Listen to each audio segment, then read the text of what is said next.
allegiance to the flag of the United States of America and to the republic for which it stands, one nation, under God, indivisible, with liberty and justice for all. Thank you. Sue, would you, or Michelle, would you please take roll? Sure. Chairman Fox, Here. Commissioner Mitchell, Here. Commissioner Mayer, Here. Commissioner McMullen, Here. Commissioner LaRose is here, Commissioner Grissom, Here. Commissioner Murphy. Here. We have a quorum, everyone's present. All right, thank you very much. Item 4, approval of our meeting agenda. Motion to approve the meeting agenda as presented. Support. Motion from Commissioner Mitchell, second from Commissioner Grissom. Are there any changes? All those in favor say aye. Aye. Opposed, nay. Motion carries. Next up, item 5, approval of our April 14, 2022 meeting minutes. I make a motion to approve our April 14th, 2022 meeting minutes. Support. We have a motion from Commissioner Grissom, a second from Commissioner Murphy. Are there any changes? All those in favor say aye. Aye. Opposed, nay. Motion carries. Next up, item 6 is call to the public. If you are here for item 7A, there is a element or a portion of the public hearing that you can come forward and make comments on the item 7A. So anything but item 7A, now would be the time. Okay, we'll close our call to the public. We'll move to item 7, which is a public hearing. This is for site plan application number 20-011, the Villas of Heartland Plan Development. For those that attended this topic back in, I think it was March of 21, this is going to be run somewhat the same, although we're in person today. But to give you the ground rules on how the public hearing works, in a moment I'll open the public hearing. We'll then turn the floor over to our planning director, who will introduce the project, and then we'll invite the applicants to come up. They can add any additional comments, things that they would like to say in regards to their project. They'll return to their seat. At that point, the floor then becomes yours. You can step up to the podium or the table. Just give us your name, address, comments you'd like to make. There isn't any interaction at that time. You'll see a lot of us writing notes, comments, those types of things. And then when the public is done with your comments, we'll close the public hearing. And then the Planning Commission, the planner, and the applicant will go through a staff review letter. And we will work to get through that letter, and that probably will answer some of the questions that you have. If not, when we're done with the review letter, there'll be an opportunity for us to converse with the applicant and see what we can do for that. So at this moment, I would like to open the public hearing at 7:03 p.m. for the applicant Joseph Rotundo, tax ID number 4708-19300-013 and 4708-19300-14. The applicant has requested to rezone approximately 24.51 acres of land from CA Conservation Agricultural to PD Plan Development. The property is located in Section 19 of the township. For all the record, all public notice requirements for this public hearing have been met. So now we'll go to phase 2, which is to turn the meeting over to our planning director, Troy Langer. Thank you. Let me start off by explaining the process for a planned development. I think it's easiest to think of it as a 3-step process. The first part of it is a conceptual plan review that goes to our Planning Commission and our Township Board, where an applicant would submit a concept to get comments and feedback from planning commissioners and Township Board members. No formal determinations are made at concept review, just comments from the Planning Commission members and the board. Then the next step is the preliminary review, where the applicant puts together their plan. They actually put together a more detailed plan and present that to the Planning Commission. The Planning Commission holds a public hearing on that, makes a recommendation to the board, and then the board will actually make a determination on that as well. And then the last phase of the plan development is the final PD. And at this phase, we're looking at more or less the condominium documents or plan development agreements or any of the more legalese type documents. And again, the Planning Commission would review that and make a recommendation, and then the board would ultimately make a decision. And if it's approved, then that property ultimately gets rezoned to plan development at that phase.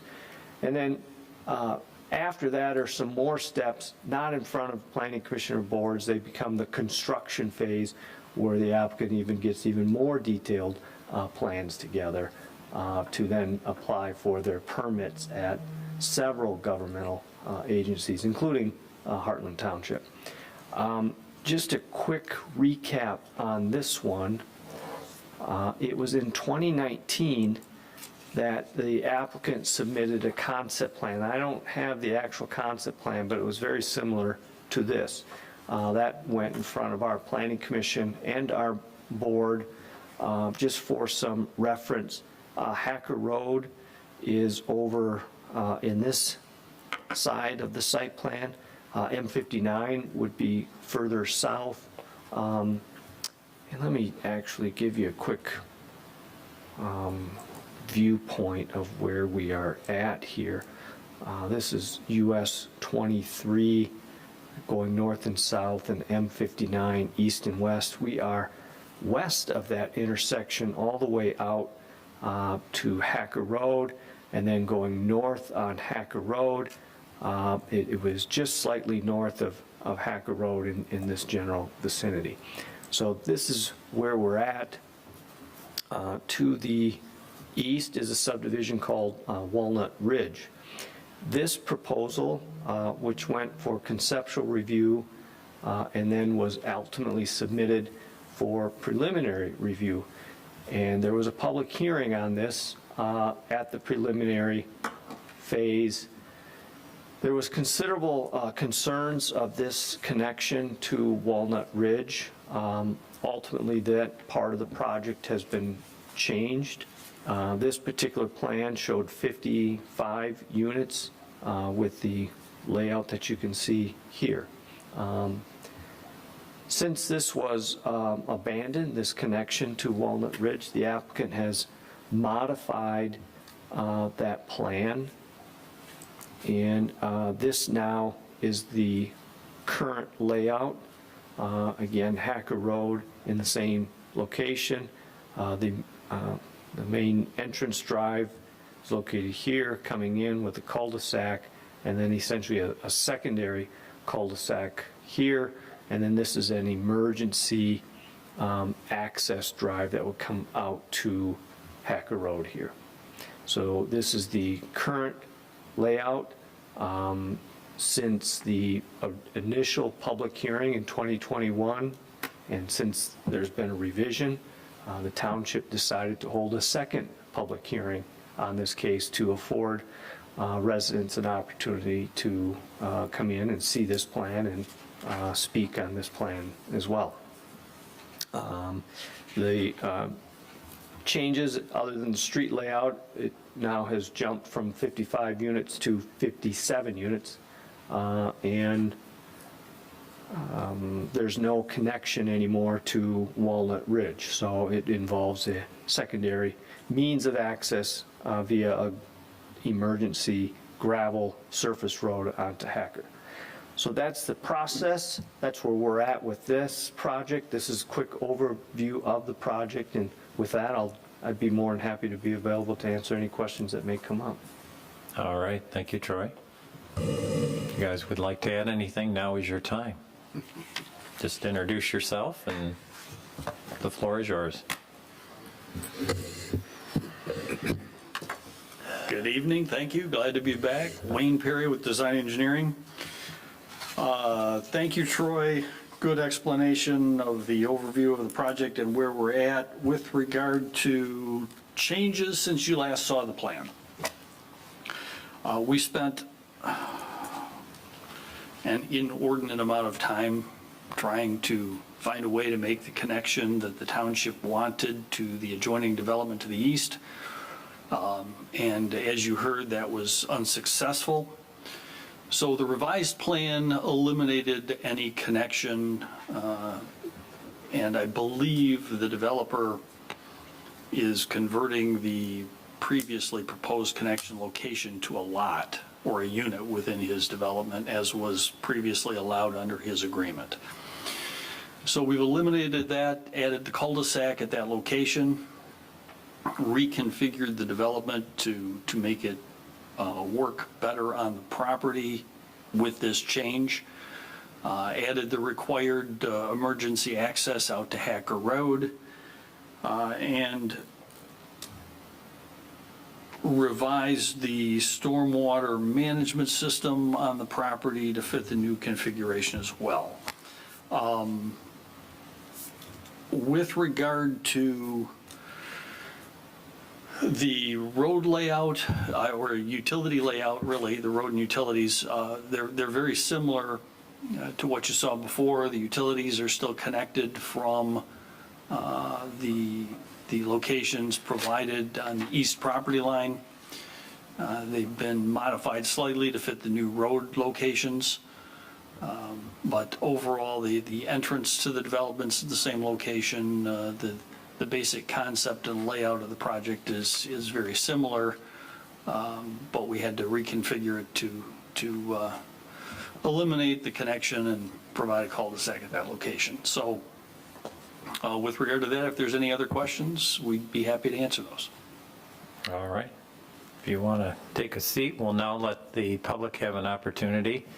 Guys, come up orderly, one at a time. Give us your name, address, and any comments you'd like to make. As I mentioned before, there's no real interaction back and forth, but we are taking notes.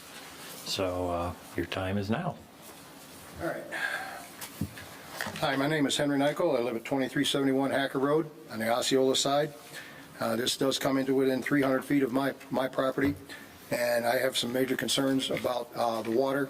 I have a pond in the backyard, and it's almost 3 acres wide, and Mr. Rotundo's water is going to be coming from his property to my property.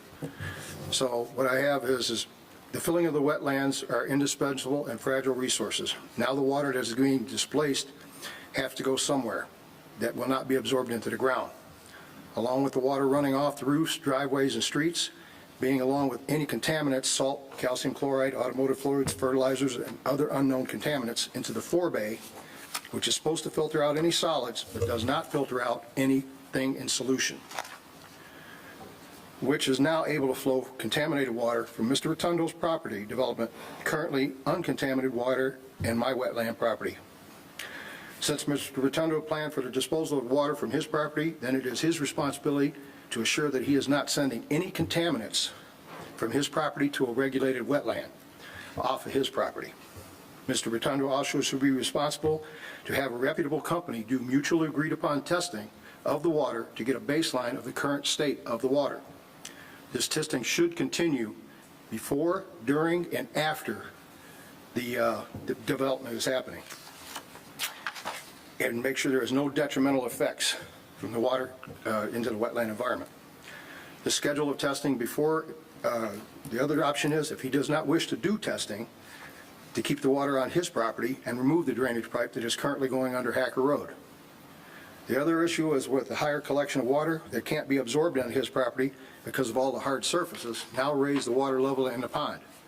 Now this could create flooding with an issue between Mr. Jablonski's house and my house. We have never had flooding in the whole years that we've lived there.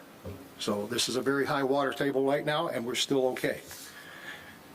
Mr. Rotundo decides to proceed forward with this plan to divert the water from his property in Heartland Township to Mr. Jablonski and my property in Osceola Township, then Mr. Rotundo should be personally held responsible for any damages to our homes if flooding should occur because of his action to divert the water. Since the flood insurance does not cover anything under basement areas, then there's no insurance that can be bought. And Mr. Rotundo should be responsible for our houses. And this is the other thing, on page 129 of the Heartland Township agenda, under the document, stormwater drainage, talks about the soil boring and the types of types. The last statement is unsure if the retention basin will work as designed and needs more review. This is in your own documents. And on page 130, the second point states that the potential impact of water downstream, it appears that the pond does not have much room for additional water. This is also in your documents. Heartland's own documentation puts doubt in the retaining and the water runoff. The possible solution of the water is Mr. Tondo to build less homes on the houses, and the property, so that there will be more room for absorption of water. And if the case, this gets any farther, then we'll have to just decide what we're going to do from there, but we'll just proceed. That's all I have to say. All right, thank you very much. Anyone else?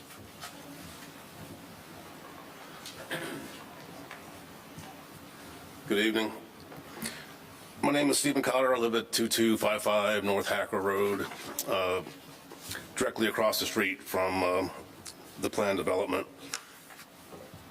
My neighbors and my family are some of the people that will be most affected by this development, and I always like to go on the record of saying that I'm against it, obviously, as it is planned now anyway.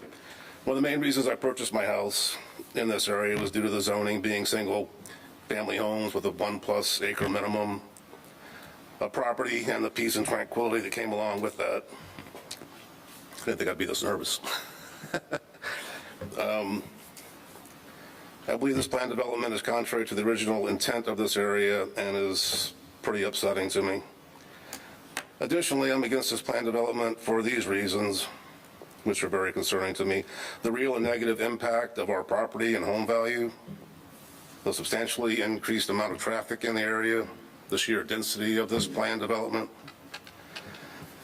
the light pollution that will take place due to the street lighting and the number of vehicle lights driving in and out of the development, and the fact that my living room and second-story bedrooms are directly across the street. The destruction of one small natural wetland area that are used by waterfowl and other wildlife in the area, the negative impact that runoff from this development may have on the natural pond that is behind and adjacent to my house. Again, I'm against the development and the effects it will have on my neighbors, myself, and the environment for many years to come. So for me, these are kind of the important things that if this development is approved, I would hope that you would have some empathy and consideration for myself and my neighbors who will be enduring the impact of this development. I strongly request and hope you will seriously consider these two changes to the plan.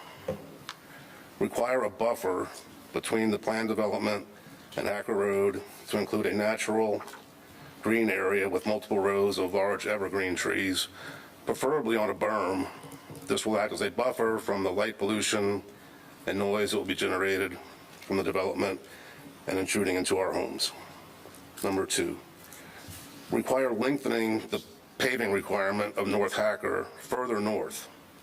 I believe paving should extend at least to the emergency entrance road, preferably to the end of the development property line. If this change is made, the people most impacted by this development would at least see some benefit from it.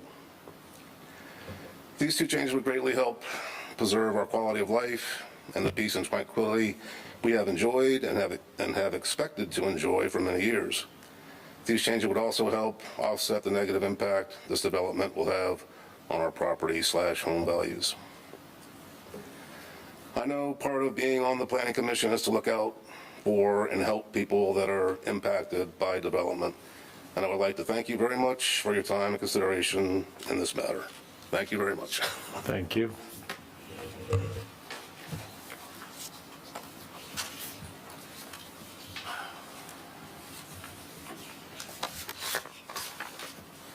Good evening, Commissioners.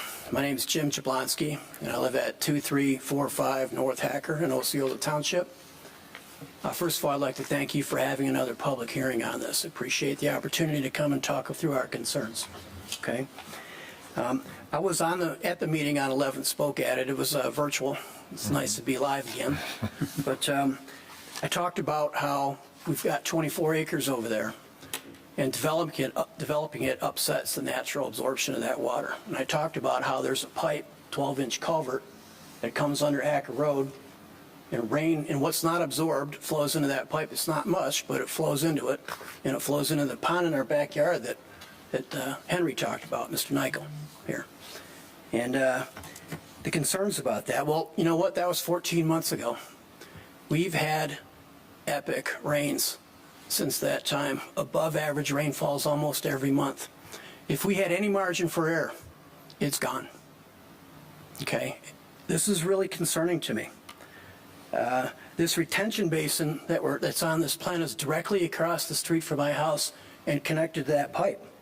If you look at page 146 of the plan, the emergency overland overflow, it's a provision built into this plan to allow stormwater to flow over the retention basin and into that culvert onto that property. Essentially, Plan B is to flood my yard and my basement and overflow the pond.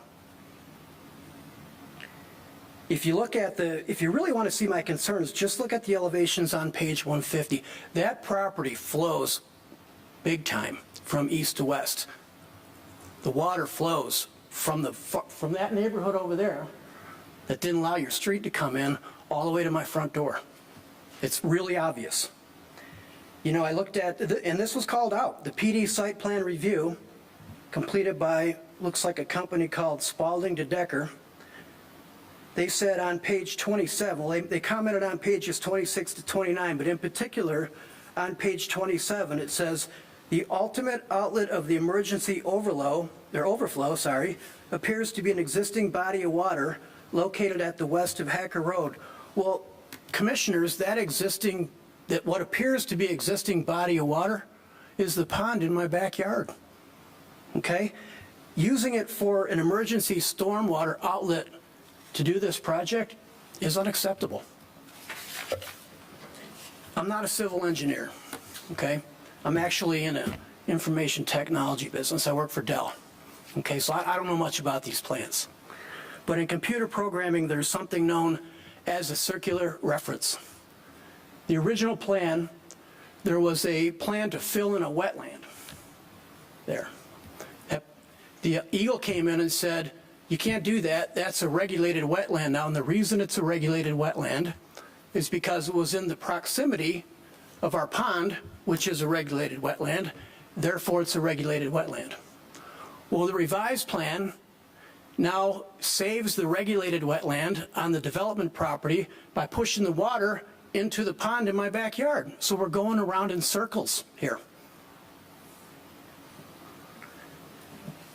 I just think this plan, I mean, it's imminent risk, the bottom line is, to my property, and potentially an environmental disaster. I mean, that's not a retention basin in our backyard. You come out and see the fish jumping, and the muskrats doing, floating on their backs in the waterfall. That's an environmental gem in our township, and we don't want to introduce any problems there, like Hank said. I stated last time, and I'll say it again, I'm not against development of this property. I understand it, okay? I wake up every morning, I look out that yard, I'll look out my window to that property, and the sun comes up, and it's beautiful. And I know the plan said there's no wildlife in that, but there is. There's deer, there's jackrabbits, there's waterfowl, there's a coyote once in a while. I think I even saw an eagle out there, I'm not 100% sure. One time, and I know nobody cares about that. I get it. You're going to develop the property, but that's a long way from outstanding attributes, as noted in the plan here. Okay, and this is what I'm talking about. This residential density recommendation. Indeed, this commission has the ability to increase the density by 40%. You have the ability to do that based on recognition of outstanding attributes. Well, I'm looking out here, and I see all my neighbors on Hacker Road. I see 4 houses from my house on about 50 or 60 acres, or maybe even more collectively.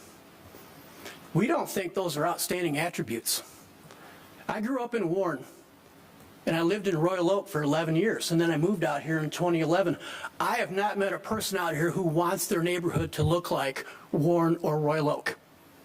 We like sleeping with our windows open and hearing bullfrogs and hearing the birds in the morning and looking up at the sky at night. It's gorgeous.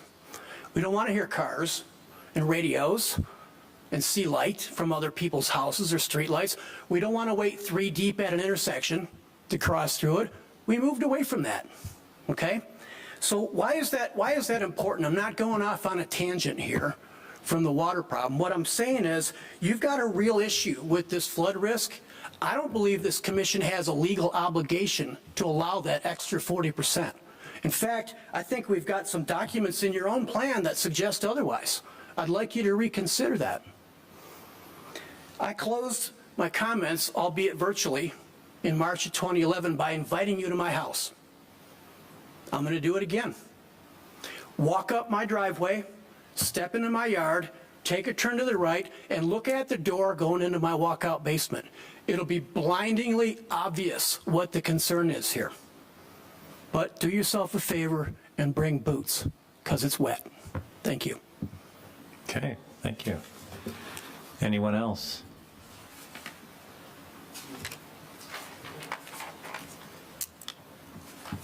Hello, Hello. I'm Mike Foley. I live at 2344 Hacker Road. And to reiterate what Jim was talking about, I mean, the main reason why people moved out here was to get away from it all. The nice country road, private country setting, away from the hustle and bustle of the city and associated noise, dense population, and of course, to see the nature out there and at night be able to see the beautiful night sky. And typically, homes on Hacker Road are on 1+ acre lots.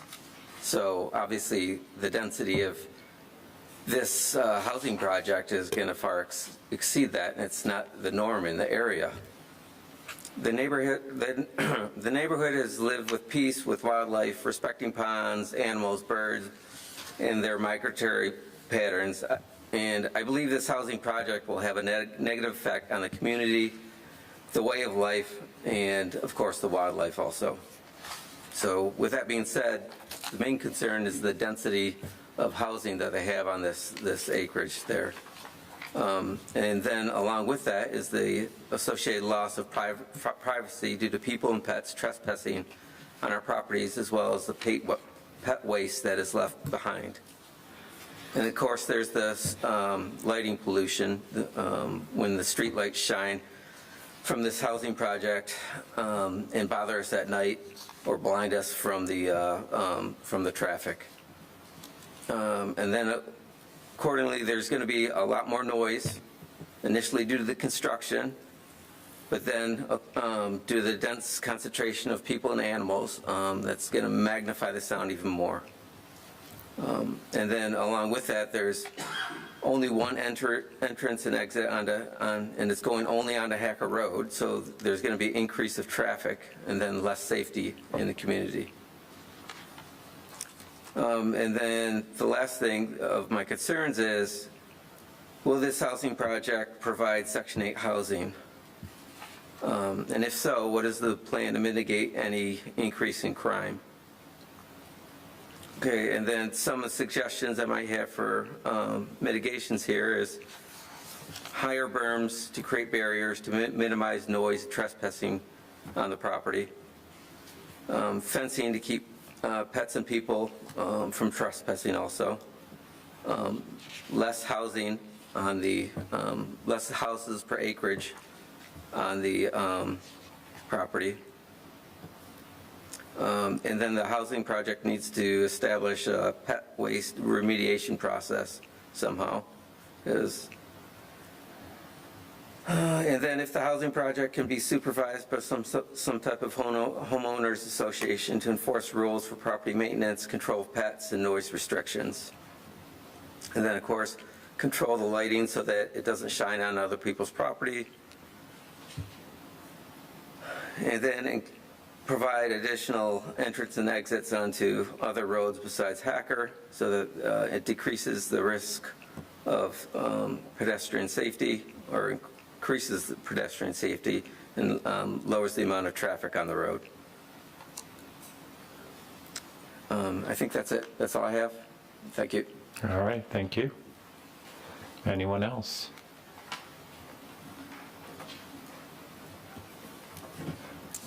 I'm Bill Bamber, 3163 Clyde Road. It's a ways from this project, but I'm Osceola Township Supervisor. The people here that are affected by this seem to be all Osceola Township residents, so I'm here to speak on their behalf. One of the big issues here is the water. This water should be kept on the site that's developing, not dumped in Osceola Township. The official here at Heartland Township assured me that was going to be the case.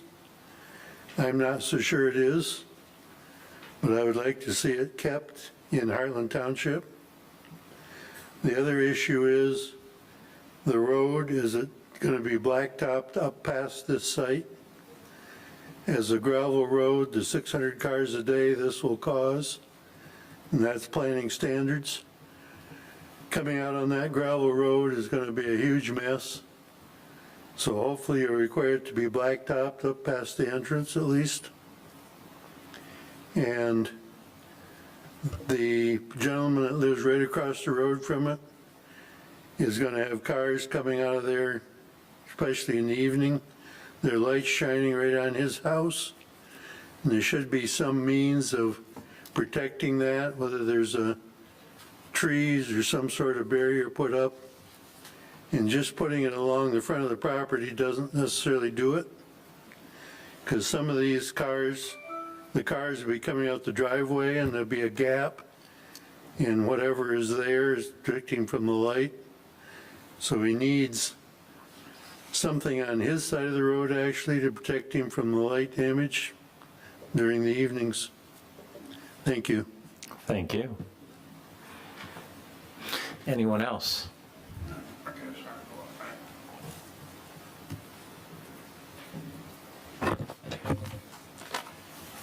My name is James Quigley. I own the farm located at the intersection of Hacker Road and M59, directly across the street from the Catholic Church.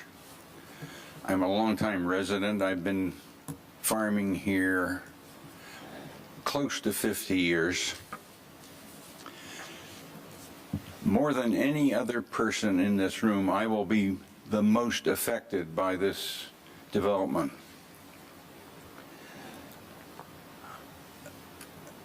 All the traffic, or most of the traffic, will come south on Hacker Road to the traffic light and then either continue south or turn east or west on 59. So that means they got to be driving past my house. Since Hacker Road was paved north of 59 up to my northern boundary line, roughly 900 feet. And since that time, all kinds of vehicles, 2 and 4 wheels, and maybe even 3 wheels, come up Hacker Road and they got to climb a hill. And that means that they're climbing the hill under wide open throttle because it makes more noise. Makes more noise. Well, guess who hears that noise? I hear that noise. And I find that disturbing. I'm opposed to this development. It's not necessary in this area. If you drive westward from Clark Road, westward toward Howell, you see 3 different areas, minimum, being developed for construction. There's not a shortage of housing in Livingston County. So I can summarize by saying, I don't think it's necessary, and I don't want it, and I think it's going to be disruptive and unpleasant for me personally. Thank you. All right, thank you. Anyone else? Okay, before I close the public hearing, Troy, I do think we should add to the meeting minutes the recognition of the written correspondence we received. Although 3 people did speak this evening, they did send letters in also. So if we could make that part of the record, that would be good. So I think we will go ahead and close this public hearing at 7:35. Now we're going to invite the applicants back up to the table. And the applicants of their choosing, one or two, whoever wishes to come forward, the planning director and the planning commission are going to take a look at a planning staff review letter that we have dated May 19th. Staff goes through and they've accumulated a lot of history here. We've covered a lot of the beginning portions of this staff review letter. And since we are at the preliminary phase of the plan development, we are going to, and this is our second time around, we're going to begin on page 10 of the staff review letter, or packet page number 20. About halfway down, requirements for preliminary review, which is where we are right now. Everything preceding that's a lot of historical information. You can certainly, when we're done with this, if you've got questions or comments, can go back to that. So everybody got their place? All right, good deal. So down about halfway, as I mentioned, requirements for preliminary review. This is section 3.1.18.E.II. The first item up is stormwater and drainage systems. And I guess, Troy, would you like to just touch on that specific topic for us, and then commission questions to the applicant? So this particular topic has been addressed a little bit by some of the residents and some of the concerns, some concerns of their proposed stormwater system not being able to handle the stormwater runoff from this development and potentially going off-site and causing damage to other properties. So the normal process for development is we don't typically have the stormwater calculations at this point of the project. If you recall early on, I mentioned after the PD, there's a construction phase, and that's generally when you will have the actual stormwater calculations for this proposed project, and you'll have a more definitive answer on this system has to be designed to meet certain standards, a certain, I think it's like a 200-year storm event, so that this system would have to be able to handle that. And the applicant, through his engineer, would have to prove to our engineers that this can handle that. That hasn't been done yet. The applicant's engineer has, in a sense, indicated they believe it will. Our engineer has just pointing out their concerns for that, but certainly is willing and ready to look at those stormwater calculations, but that won't come until this project is approved, assuming it is approved, and then at that point we'll dive into those. I won't be diving into them, but the engineers will be looking at those details. Mm-hmm. I don't know if that helps answer or just gives some background information on that topic. Any questions or comments? I do have concerns with the drainage system, specifically with a request for asking for a bonus density. Typically, there's certain reasons to grant bonus density, going above and beyond and things like that, and I don't see that in this scenario, although I know there was a letter kind of describing why the applicant felt that there was an attempt to go above and beyond. So from my perspective, just because of the extent of the impacts or potential impacts to an overflow from the retention, I would think that,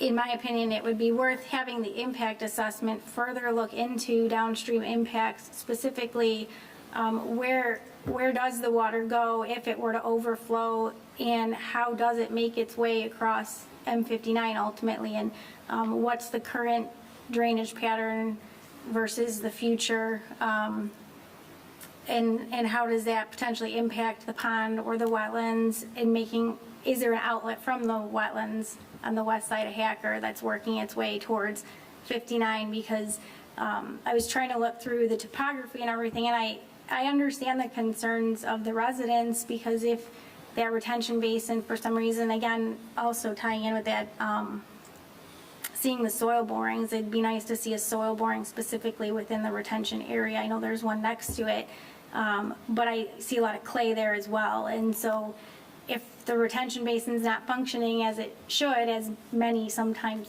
do, you're looking at some really substantial downstream impact. So I just feel that the impact assessment could further dive into those impacts, and looking a little bit more on the downstream side of it, rather than just strictly saying, well, this is going to be designed as, per the standards, but really looking at what is that impact in the future. So those are just my concerns with it, I guess, and tying that in with the bonus density. I just think that more could be done to work through it. Questions, comments? So they're proposing a detention, not Mr. Chairman? a retention. Mr. Chairman, can I interrupt for a minute? Yep, go right ahead. Okay. There has been a whole lot of really bad information discussed tonight, a whole lot of completely inaccurate information discussed tonight, and a whole lot of completely wrong assumptions made tonight. So far, nothing that's been said with regard to drainage is even remotely accurate. So, if you'll give me a few minutes, Sure. I would like to clarify where we're at, what we're doing, and why this is really not such a big problem. And I appreciate all the comments, because obviously, yes, you would be the people impacted. There's no question. But let's backtrack, and let's look at the property. To make it simple, do you have all the plans up there, Troy? Yep. In there, can you back up to the existing conditions plan for a minute? It's the second page. Thank you. Okay. This is the existing topography on the property as it stands today. And just for clarification, I'm going to go up here and point so that I can give everybody a good feel for what's going on. Right here, just to the left of the shaded area, there's a squiggly little circle up there. That's the high spot on this parcel. Okay, so that's the existing high location, the highest location on the land. From that point, which is 2/3, almost 3/4 of the way across to the east, all of the water from there drains west, as was correctly indicated. Okay, it drains to the west, it drains out to Hacker Road, it drains through a culvert under Hacker Road, and it drains down into the Gentleman's Pond. Completely, that is the most accurate piece of information with regard to drainage that's been talked about this evening. Thank you. So all of the water currently goes there. Runs there unrestricted, there is no detention, there is no retention, there is no treatment, it goes there. Now, moving back, if we could, to the plan, site plan. Our proposal is not to construct a detention basin, to construct a retention basin. Retention basin has no outlet. This is the requirements of the Livingston County Drain Commissioner are for this site that we must control the entire runoff of 2 inches of rainfall over the entire property and infiltrate it 100% into the ground. Normal detention basin construction in Livingston County temporarily holds back water, sometimes will infiltrate some of that water, but most often not, and will discharge the stormwater downstream onto the neighbor's properties. That would be a typical construction of a detention basin. This basin is a 100% retention basin. It doesn't discharge anything. All of the stormwater from this development, fully developed, infiltrates into the ground. And contrary to the discussion that was just going on with regard to the soils and the soil boring has been done. It is in here. We do not have clay. We dig through the clay. There's a lot of sand down there. It's shown in the soil boring. So this is a very sandy substrate on the bottom. We're building an entire infiltration gallery in the bottom to make sure that it doesn't get plugged off. So now not only, let me back up. The requirement of the drain commissioner, because we have adequate sand, would be to store and infiltrate the runoff from the entire property with no discharge. On top of that, they require we construct 3 foot of additional freeboard, additional capacity in case it's needed for some even larger storm event. On top of that, we went even further, and if you can go to, hang on, let me get to the right page. Sheet GR2, about 7 pages down.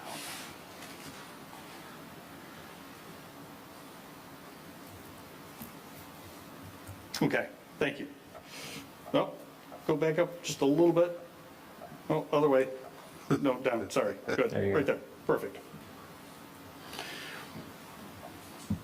In addition to the typical, or in addition to the requirements of both Heartland Township and the Livingston County Drain Commission, the cross-section shown in the lower left of this sheet shows the high water line.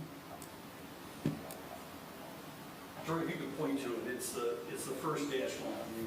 That's the high water line. That's the entire storage volume we're required to provide under the code. What's that? So then, if you go to the next dash line above it, that's the freeboard line.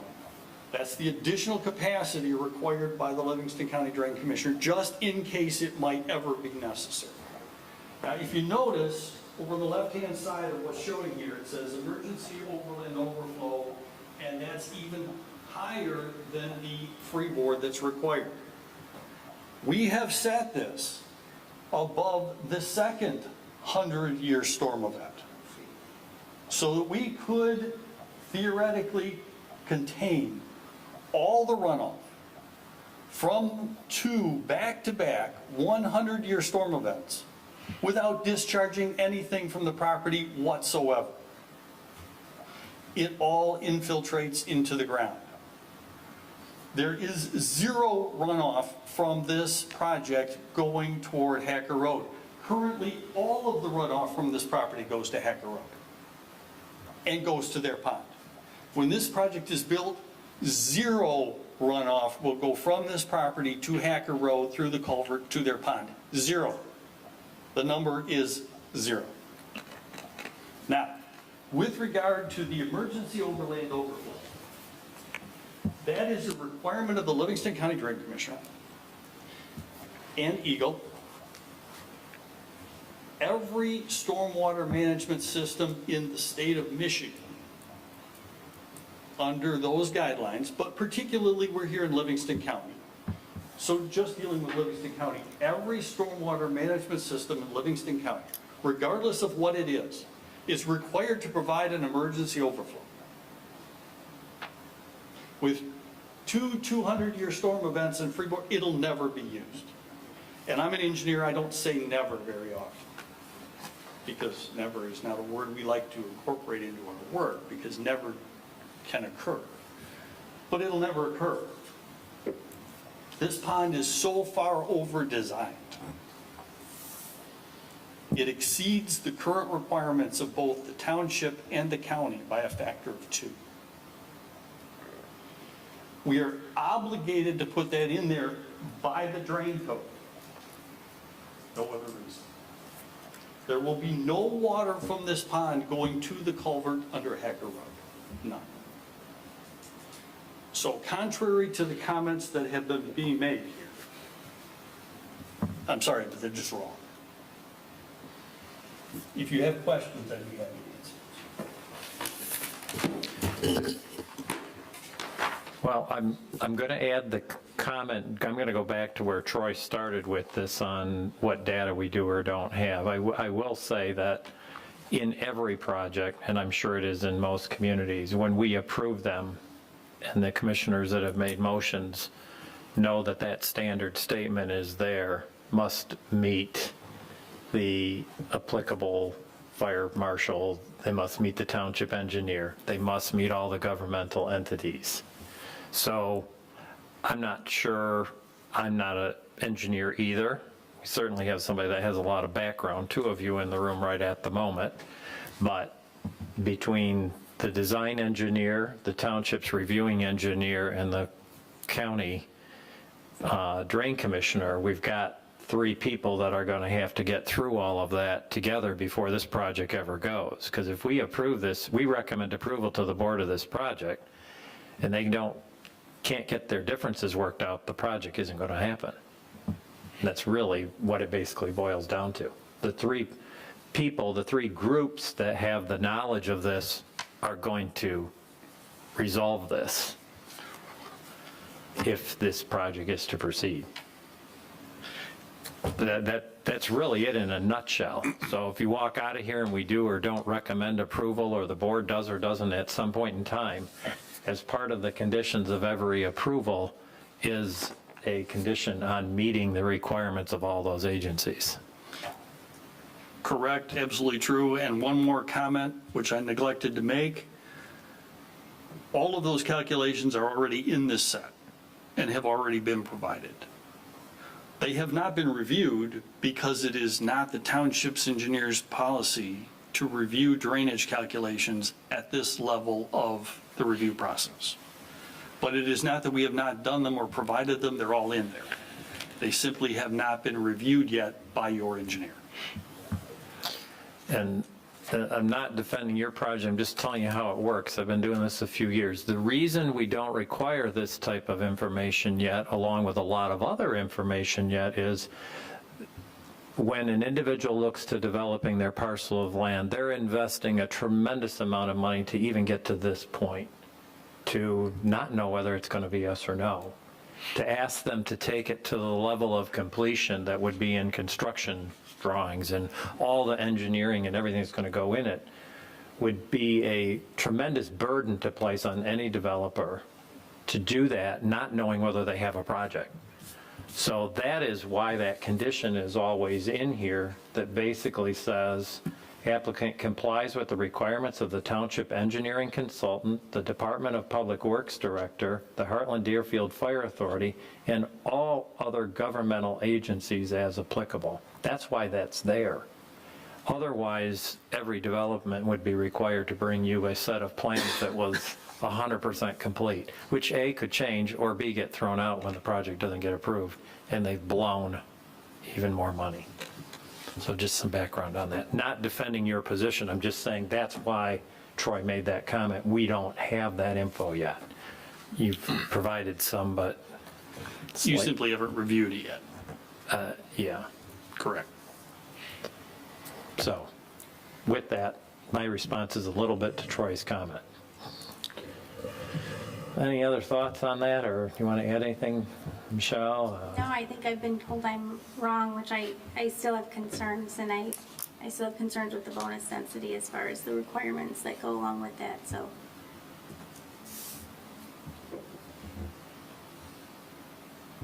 Well, I don't know that you're wrong. Well, I don't know, that's kind of the message I just got, but I appreciate the clarification of the design.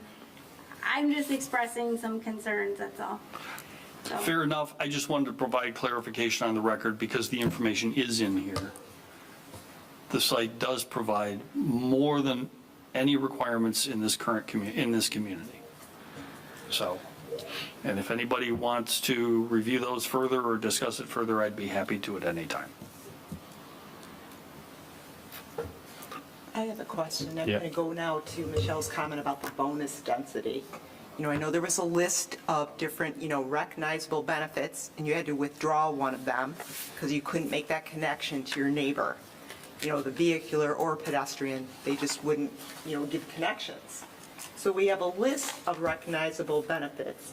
I don't know if, and we have some waivers that we're going to ask for.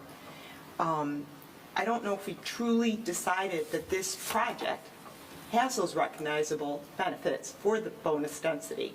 I don't know in the last meeting if we agreed that this truly warrants a bonus density. So I know one of those items had to be removed because you just couldn't, make it happen. You guys tried hard. But when I look at the list, you guys, I just don't see a whole bunch there. So I just thought maybe we could look at that again, because I know you just made a comment. When we get to landscape, there's going to be a lot of waivers requested, and I just don't see it. Maybe we could go through that list and understand if it warrants it. Well, I think that definitely when we get to the end of this, Okay. this preliminary review, then that's where the rest of that review packet opens up. And I think just let's get through Okay. what is happening with detention, what is happening with landscaping, what is happening with all these items, and then let's talk about, is 57 units right? Okay. If that would be fair. Let's find out what they're proposing, what are we giving and taking here, Sounds good. and get to the end, and let's have a discussion on the density as to how we agree with it. Okay. Any more thoughts on the stormwater? Comments on that? You're going to have to all get together and agree that it meets the requirements. That's my basic comment. It is to you. I'm not supporting, I'm not in anything. I'm just saying that is going to be a requirement before a shovel of dirt ever gets moved. They're all going to have to figure it out, or it ain't happening. It's just that simple. Okay, item 2 was the fiscal impacts. They did provide a letter dated January 27, 21. This would have been provided before our previous meeting, preliminary review public hearing that we had. Any comments or thoughts on that? No. Okay. Troy, I'm going to turn number 3 over to you. This got into the vehicular circulation, the internal, the private roads, the standards, all of those types of things. Okay. I'm going to use the utility easement plan. So part of this project involves extending the pavement of Hacker Road.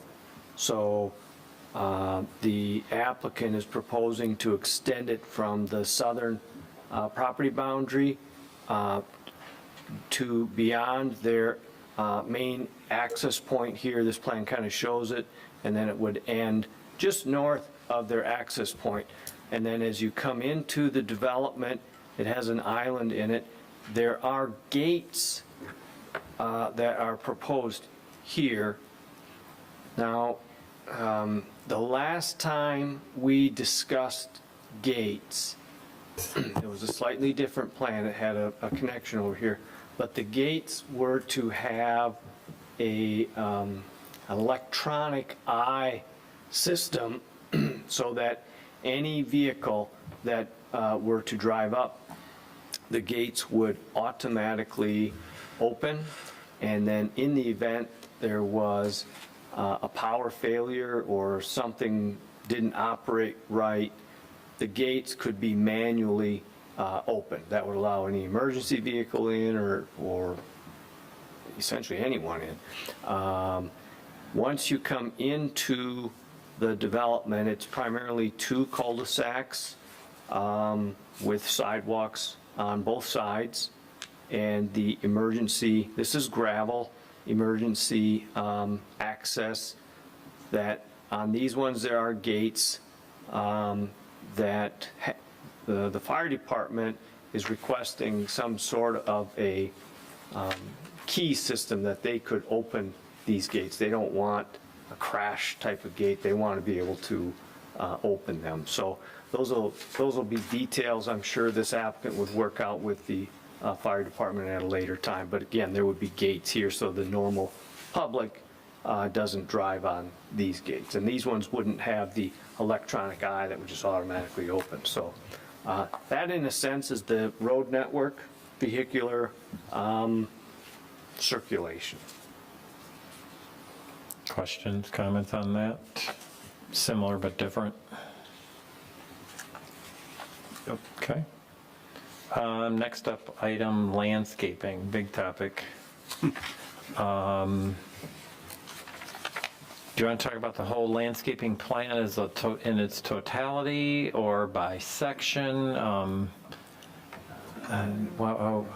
We could follow the letter if you want. Okay. Kind of go through where A starts with the divider median. Okay. Walk through so we don't overlook anything. Sure, sure. You know, it basically, the planning department said to be determined. The requirements, you know, they noted for the divider island is 1 tree for every 25 feet. The divider median, they said, is 120 feet long, so that equaled 5 trees. But you've got the gate system, you've got the light poles. When I tried to measure the divider island, to me, it made sense that coming in before you hit the gates, you had more than like 75 feet, so we could get 3 trees. We can stay with what the planning department said, just keep it lawn. But once you get into your gate and your light pole, there's not room for more trees.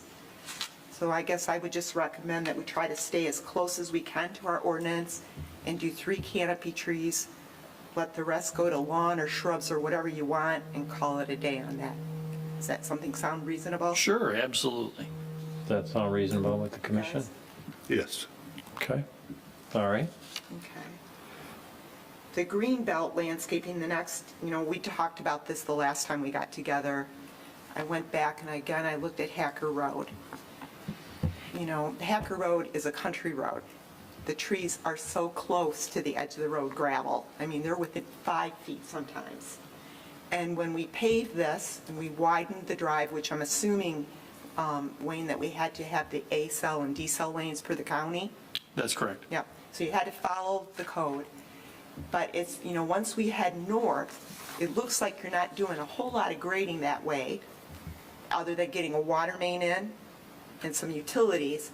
And what I strongly recommend is to try to keep as many trees as we can next to that road to calm that down, provide that country, you know, feel. Screening can go on the property with the berm and all of that, with the evergreens on the property.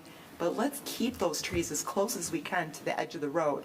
Right now, those trees are set back 50-some feet, and it's going to feel like a highway. It's not going to keep the character, and I don't know why we can't find a balance to do that. There's a whole bunch in here from the planning department that it doesn't meet. We're showing less trees than's required. I'd like to use the trees to help everyone win, where we keep, again, those canopy trees close to the road as we can, and then get that screening on site to the headlights, all of it, you know, and screen the property with the evergreens. But let's try to see if we can do a better job. And you can look at the plan, we can look where the water main is, and we can look at the room between the water main and the edge of the road, and I see some room there. Room to plant trees or room to leave trees? Plant and or leave. We could look through and say, what trees could we leave? Because there's some huge oaks, huge hickory. And then, you know, where we can't, let's see where we could put to replace per what the ordinance requires. We can certainly leave. We can't plant. Okay, let's look up close at where that utility line goes and where trees are, and let's just look through it right now and see what could we keep and what could we supplement. Because I see that the water main is further in, and we've got some room, but why don't we just look at it? Can you pull it up, Troy? I don't know what page it You is. can kind of see the water main Yeah, it's back there. right here. This is the edge of the right-of-way. It doesn't show the, this plan, this is the landscape plan, it doesn't really show, here's some of the Those are existing the trees on out the other here, side of the road. but it doesn't show,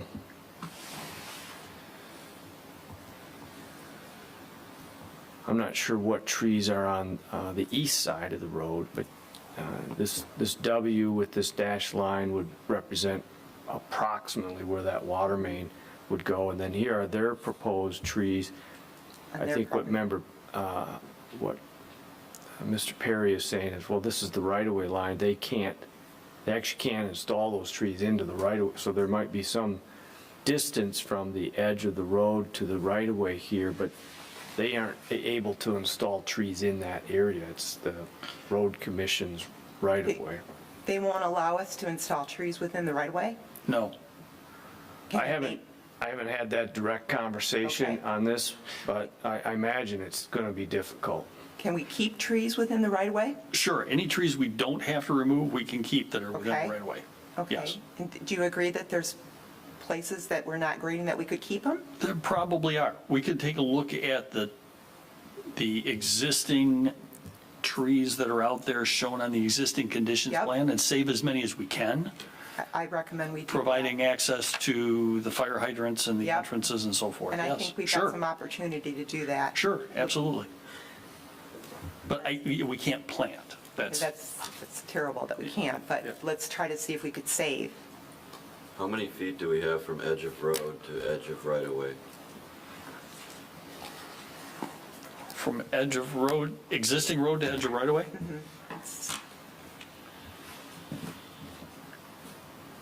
Well, that's got to be 40 feet, 35 feet.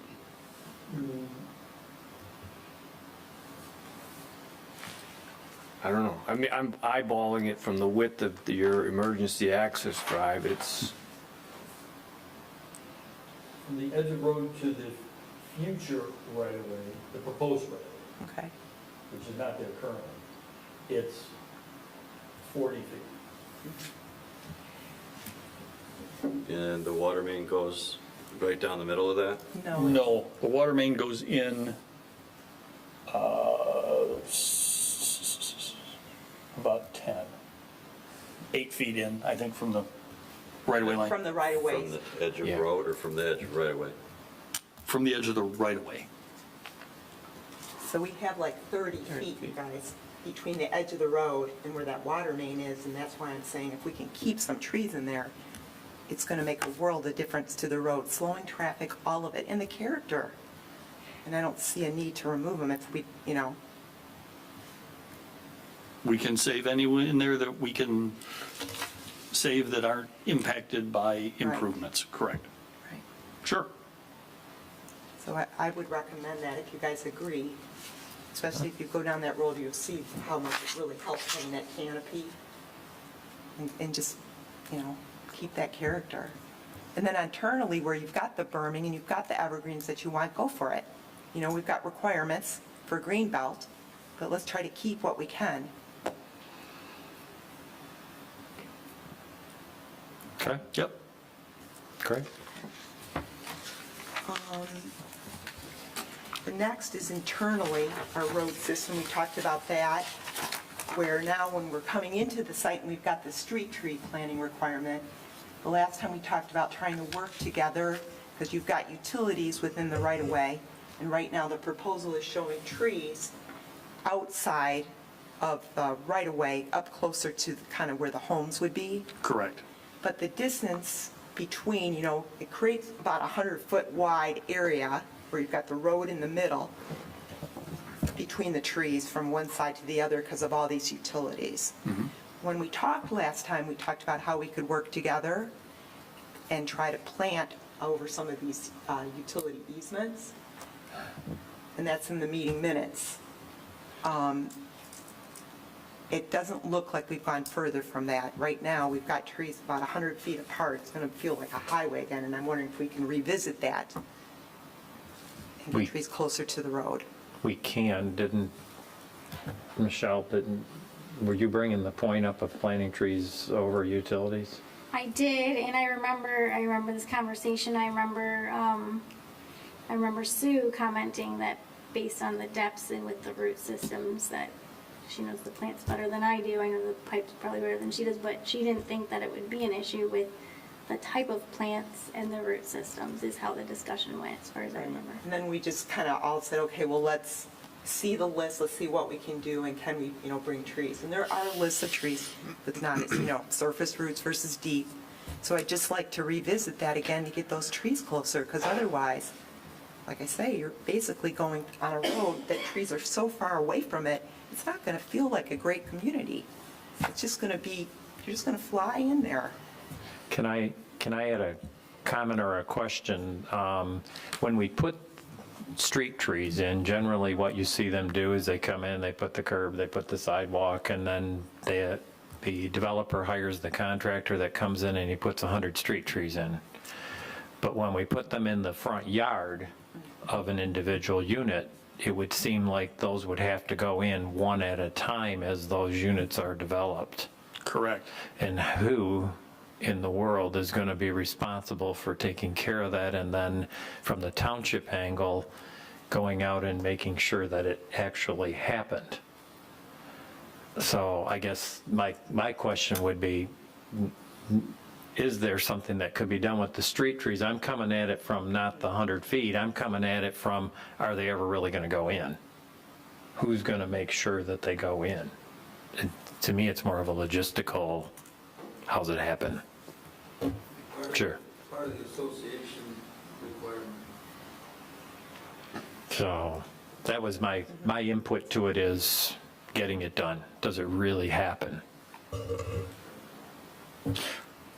Well, Sue, to your point, and I believe the last time I spoke to the same situation. We would be happy to put the trees wherever you would like them. That's not an issue. And if you want them to go in up front, that's also fine.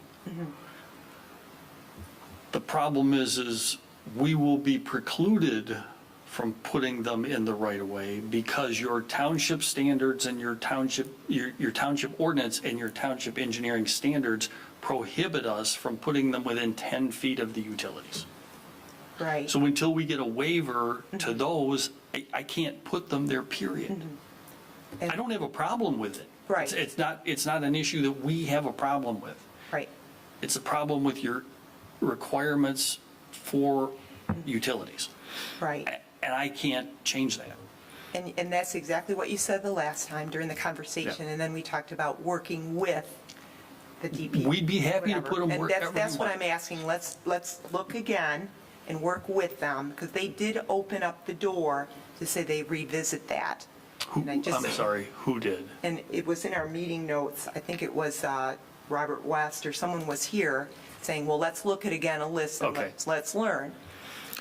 Maybe revisit it. I don't know what we did in Walnut Ridge, because they have street trees. I don't know where their utilities are and easements, but, I don't think they have street trees in the area we're talking about. Okay.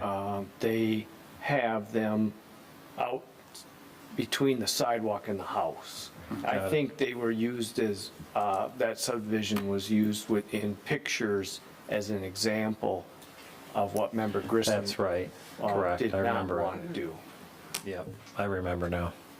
And our goal, just for our ordinance, is to have these street trees and have them, between the sidewalk and the curb for a lot of reasons. So I'm just trying to get back to that if we can. And I understand the need of the utilities, just trying to get to it, because otherwise it's just going to feel like a highway. So maybe there's a way we could revisit, work with, I'm just asking. No, I think it's a reasonable request. So isn't this where we were with Redwood?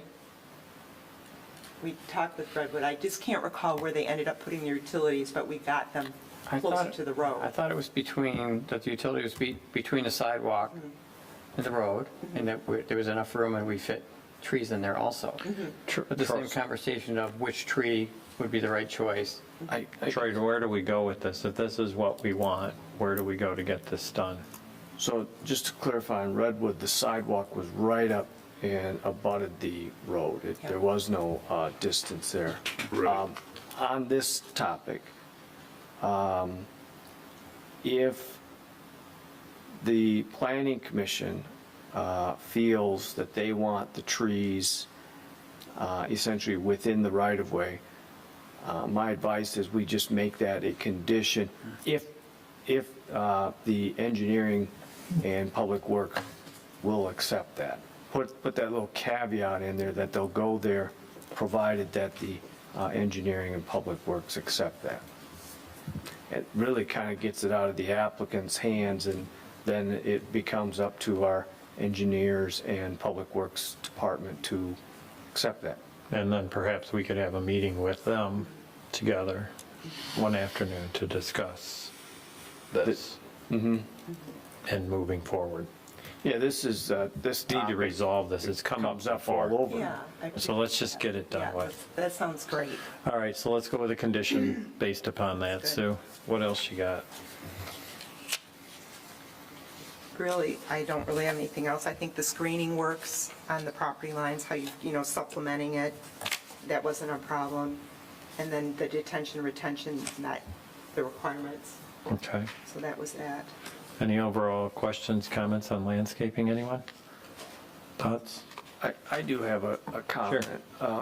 There was a gentleman that spoke here tonight who resides across Hacker Road here. I don't know the exact location of their house, but they had raised concerns about vehicular lights as you come out of this development might be shining onto that person's property.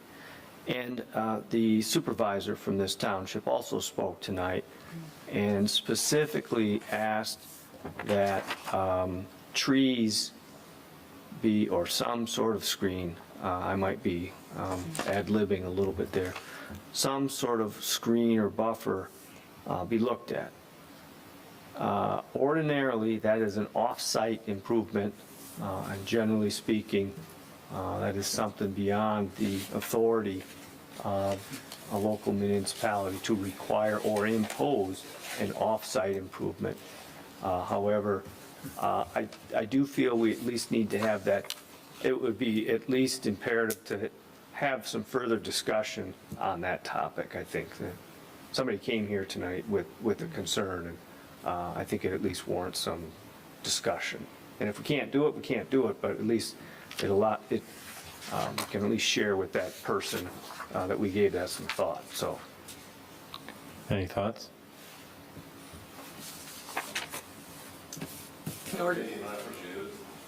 Yeah, well, I guess it would have to be a decision, if it could help mitigate. I mean, especially in the winter time, it gets dark quick, lights are on from 5 on. I mean, the only type of screening that can occur, A, is a land change of form, where you get like a berm, or you do an evergreen screening. And I haven't studied the property to know, but maybe that could be decided or looked at, kind of coming out in the view, and you guys could kind of work towards something to see if there is a solution. That's all I can think of offhand without not seeing the situation and knowing where the lights, how they would shine and how it would occur, what you have in between. And if you could put in some type of evergreen planting or landform or something. That's all I can think of. And it would be on your property. And Sue, I agree with that. I think this is a good discussion. And maybe that could fall under the recognizable benefits that you had brought up earlier. Good subject. Thanks, Troy, for bringing that up. Yeah, good point, Tom. I think that would fall under one of the benefits. Okay. Jim, comment on that? Yeah, I think with Sue's concern about the existing trees along the east side of Hacker there, if it might be helpful if the mature ones of such an age or such a size the placements were identified on the plans and agreed upon based where they sit, which ones would be saved and which ones could not be saved. To say a statement like, well, we'll just save what's not in the way of improvements is kind of vague and general. One person's opinion of what can be saved and what can't be is drastically different. So maybe we could identify where the larger ones are and which ones could be saved. Yes, we depict all the larger trees on the existing conditions plan, and we can bring those in and turn those onto the landscape plan and show those that can be preserved and saved. They're identified by tree numbers. Right. And so we can show you which ones in particular can be preserved. And so, not to belabor the subject, but I think by both commissioners, that's a very good point. And Sue, you do a good job of drawing a picture of us driving down the road and have the canopy hanging over the road and the trees up close to the edge.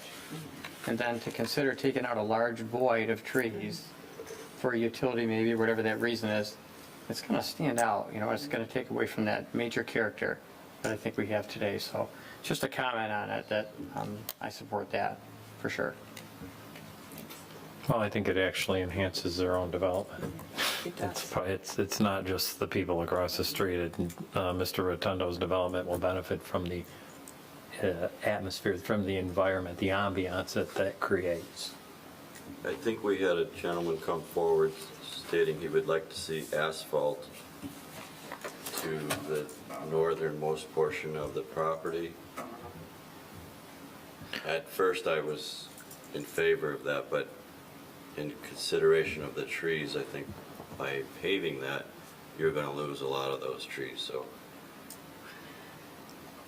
That's a good point. Yeah, that is a good point. You're probably going to have a wider road when you go to pave that, when you follow the county standards for widths of a paved road. Okay.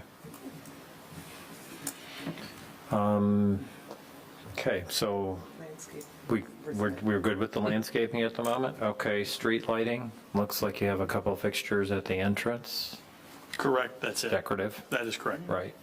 Noted, no downward directed shielded, but as Troy mentioned in the letter, we don't really have that type of requirement on residential, and there are only two. But could you shield them? I mean, there's They are- so they many. are. They are? They are. Okay. Oh, So they there are? will be no light trespass. They're down directed, dark sky lights, yes. Okay. Oh, are they? Okay, they didn't look like it. Yeah. They look like they're glass globes. But nowadays, with LED lighting, Yeah, glass globes with internal shielding Yeah, meet you that go. requirement, so you did that. and that's available. So Okay. very good. Architecture, building materials, typically don't get too much into that in a residential development. I think your pictures, the drawings provided are very attractive. Is that really what you're planning on building? They're going to follow that pretty much? Any comments on that?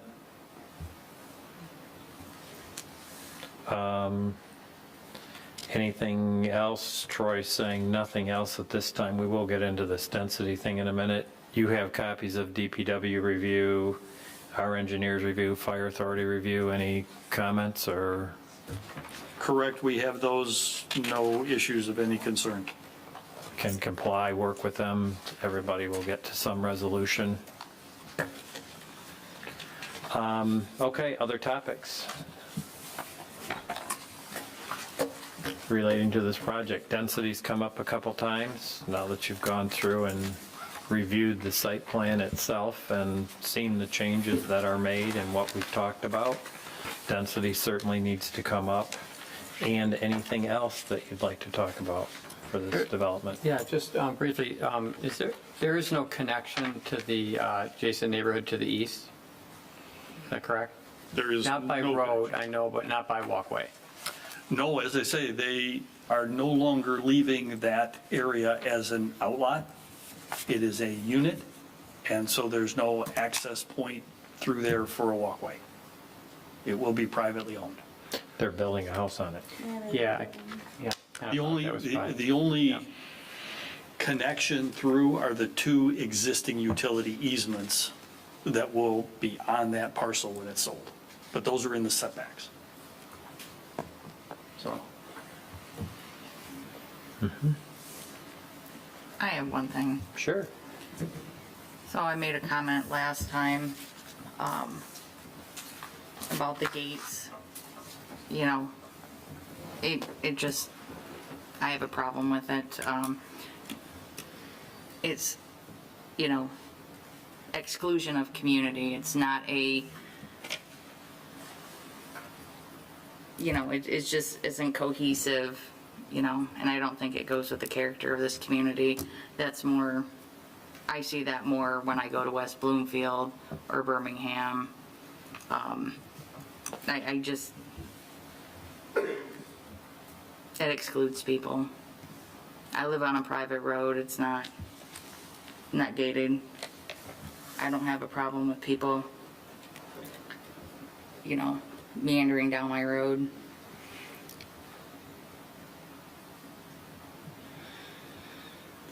Comments on that? So to that point, correct me if I'm wrong, so these gates are not going to be coded, correct? Correct. So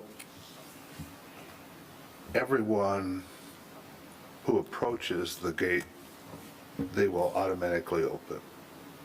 Is that correct? Okay.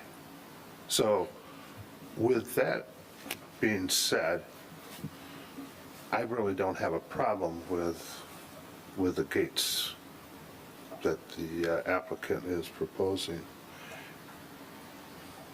Because you could go for a Sunday drive and drive in? Well, like they previously stated, it's, in their opinion, the gates will slow down traffic. I mean, the vehicles will not be tearing in or tearing out onto Hacker Road, for that matter. So the gates will act like a speed bump, type of thing, where the vehicles will have to approach Hacker Road with caution because they have to wait for the gates to open before they can move on to Hacker Road. So I really don't have a problem with the gates. Okay. Any other feedback on gates? I don't have a problem with them. My only thing is during the busy times, would they stay open? Let's say the 9 to 5 times when people that go to work versus staying home. If they would just stay open for that period. And Heartland Estates, I believe, has gates off of Cullen Road, and I don't drive by there that often. Maybe others have history on it, and or what the maintenance looks like with gates like that.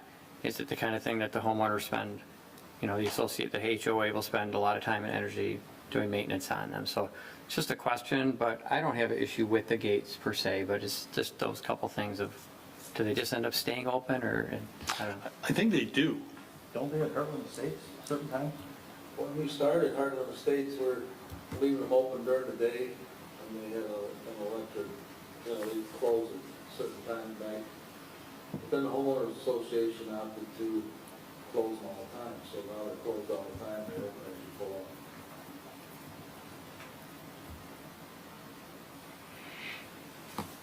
Any other comment? I'm good with either way, I don't have a problem either way.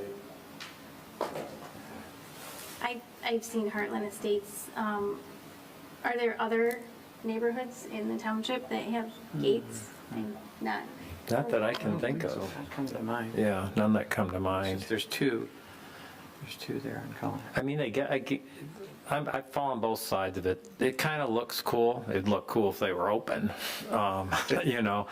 But I was on that whole inclusion thing. I had a bigger problem with it when we had it connected to the neighboring development, because it was, how is this all going to work? Personally, they would be an annoyance to me. Yes, they would slow me down coming in, but I might have to sit there for 90 seconds while they open. But that would be a choice that you would make if you wanted to live there or not, type of a thing, if you wanted to sit there and wait for them, or try and race to get through before they close because they open for the guy ahead of you. Well, if they're working anything like Heartland Estates,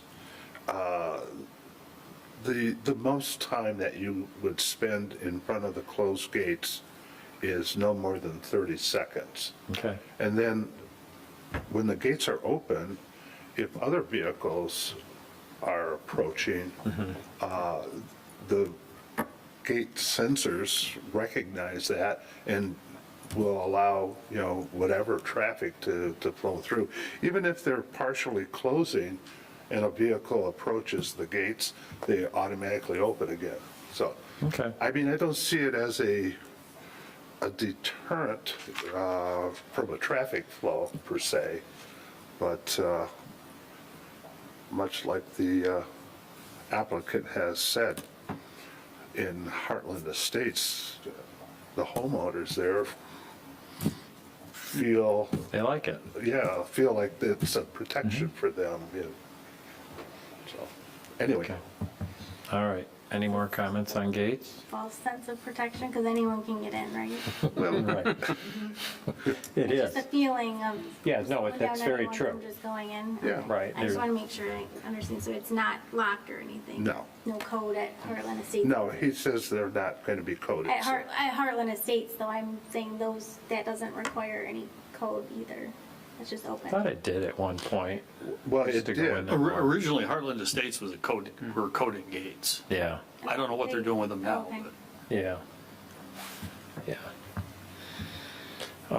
Okay. So I guess I'm not hearing a lot of opinions to take them out, but I do see both sides. Other topics? I want to just point something out on the setbacks. When you do a chart, sometimes you're just pointing out the closest or the tightest. And in the chart, we outline what the proposed setbacks are and what the standards are. And there's one on the setback from the units to the right-of-way line, and we have one that is 12, only one unit, but it's 12 feet. Gives an indication that, well, gee, it's only 12 feet, how long is the driveway?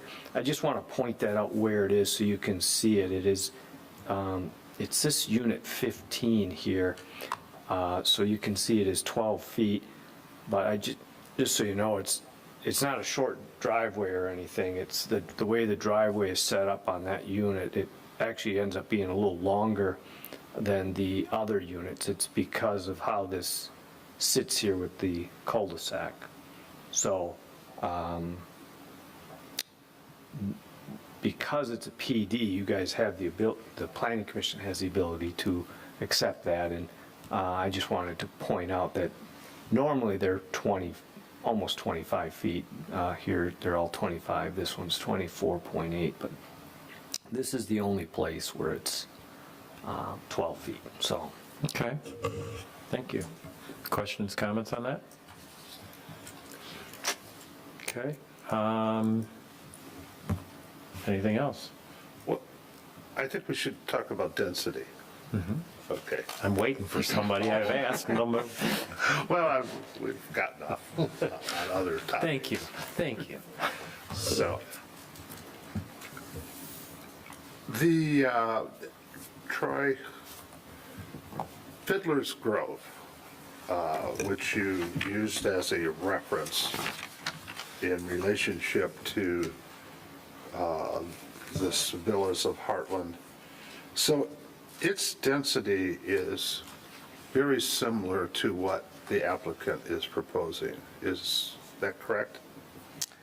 Yeah, I'm trying to find that where I said that, and I don't know all the stuff in the top of my head, and I'm trying to find where we pointed that out. I think that was early in the staff report. I should have highlighted that. So I I'm brought it up. Anyway, without wasting any more time, we can look for those details. So I'm not opposed to the proposed density that they're requesting. I can think of several other developments that we approved that had a higher density than what they're asking for. So I think their plan as shown is a good plan, and if they're requesting 2 additional building sites over the previous proposal, this development is set back off of Hacker Road, and I don't see it as an issue from a density perspective. So just to kind of answer your question, Fiddler Grove was at 2.78 dwelling units an acre. This is at 2.24. Correct, okay. So I hope that answers that question. Yes, so therefore Fiddler's Grove was a higher density than what this development would be. Yeah, okay. So that's my take on it. Okay. Any comments on that?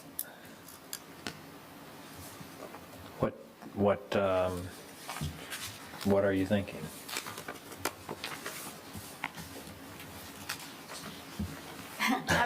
I'm a stickler for the bonus density and, outstanding attributes and, however else it's worded. I don't see it here with the development as planned, so it's not something that I would be comfortable approving. Okay. So just to let everybody know, we're talking about density, but maybe some of the people watching or in the audience might not know. Based on the future land use map, that's how you determine density in these planned developments, is you go to your future land use map and you look at what the density is in the designation that for this property. Ultimately, based on that, this property would be allowed 49 units. That would be with no bonus at all. The planned development allows the township to increase the density by up to 40%. Now, the full 40% would bring it up to 69. So we're in between that 49 and 69, if you will. And what the applicant has outlined in their materials somewhat relates to open space. We didn't really get into open space very much, but that is what the applicant is tossing out as kind of a benefit, if you will. I think generally with developments, you're looking at minimum of 25% open space, 10% being usable open space. And the applicant is indicating they have something in the neighborhood of 44% of the site is open space. So the increased open space. One topic that was discussed that was not offered by the applicant was potentially screening on the other side of Hacker Road. That is not technically a suggestion by the applicant, and I have not heard the applicant volunteer that, but I'll just throw those out there.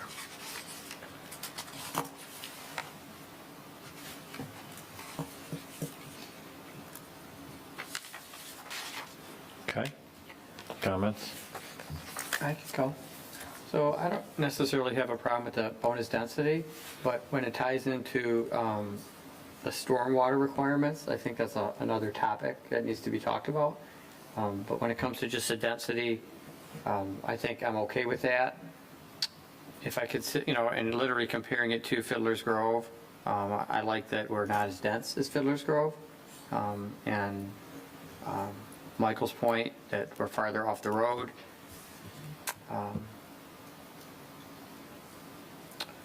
I do inevitably want to talk about maybe a sidebar as the distance from the sidewalk to the front of the garage to confirm that we have parking area there. I do appreciate sidewalks on both sides for sure. That's pretty important, which we don't have at Fiddler's Grove. We have it on one side. So, but yeah, when it comes to the density, I'm okay with it, but the other questions, I guess the drainage is something we'll talk about later. The stormwater will be later. I believe it was in the meeting minutes that we approved tonight. I did not print the copy of those, but I certainly read them before I voted on them. I believe the density of the project we're looking at behind Bella Vita is 3.3.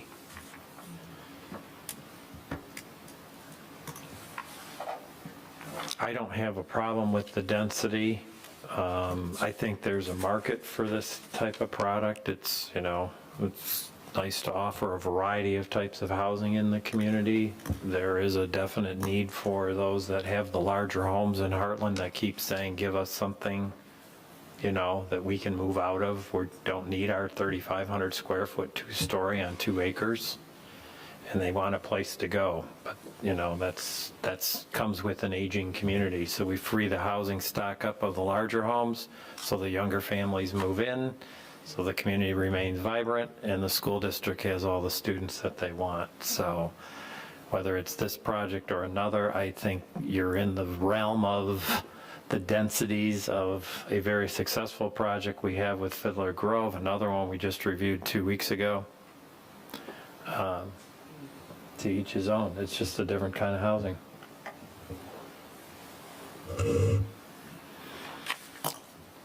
Input down there? I agree with the open space. I mean, I really believe in by, joining open space, you get these corridors, it supports wildlife, it's a better solution than just divvying up all the lots as it could be. So I know that, I really believe that is a recognizable benefit. The other ones, and it's just us deciding, how far we push it, but, provision of a low to no maintenance community is the next one. Well, that's kind of, you're selling that product, there's a need, and so I don't know if that's community-wide benefit. I mean, great, our community has this development, but that's also one of your selling attributes for your development. Extension of the sanitary sewer and water service, you gotta have it to do the development. So when I read some of those listed, that's where it kind of, I'm like, is that really what we rule for as recognizable benefit for our community? But I definitely agree on the open space one. It's just I don't know how many of these make it, and how do we judge to allow the bonus, how much bonus? That's where I struggle, so I appreciate everyone's comments. Jim, any input on that, or? No. Okay. Summer, anything to add on that topic? No, I'm not comfortable with the higher density either. Okay. So we have, who has not spoken on density? Everybody has. We have 3 and a no comment.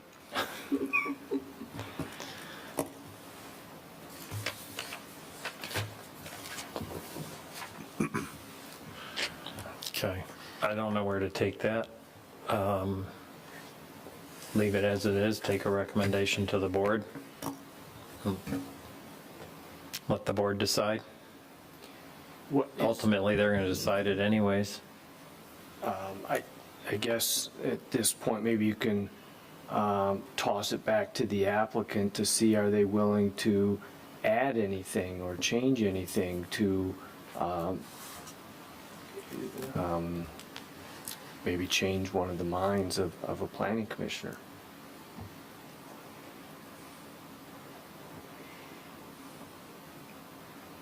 Wayne. Joe. Larry, I wondered when you finally asked.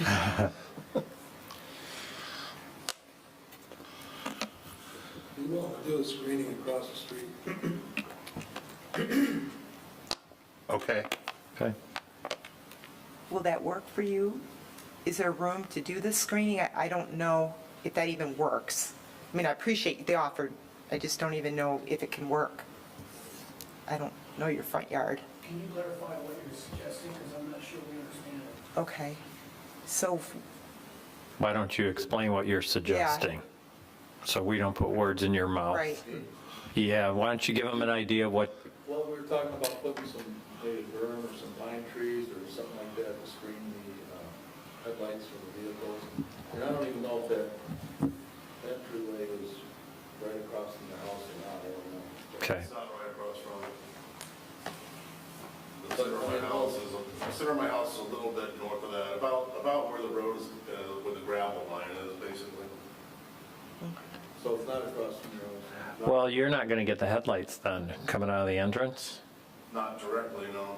Okay. I mean, it's not right, the exit and entrance is not right in front of my house. Mhm. It's a little bit south of my house. Yeah. because they're going to come out and 98% are going to go left, I believe. Yeah. It's more of the cars coming down, and, you know, the lights coming between houses and the street lights. So it would probably be that landscaping, Wayne, that you have along Hacker Road, even on this project's property. If you put the landscape plan up, Troy, real quick. Just bear What he's saying is the road, excuse me for not remembering, one was Marcelli, or the other one, the other road. Oops, there they Mine doesn't work. Here we go. This one does. Don't blind them. I think what he's saying is, oh, why will you not? Who's got a pointer? I think he's saying when his cars come on this that's your lane right there. then Yeah, they come around and make that turn. the lights will, As they make that turn, So Wayne, I'm wondering if you were to just beef up the landscaping where the cursor is right now. Oh, that one works? Sure, we could add. Right there, and it's on your property, then you have to maintain it. Oh, yeah, thank you. No, we can add a second row of trees.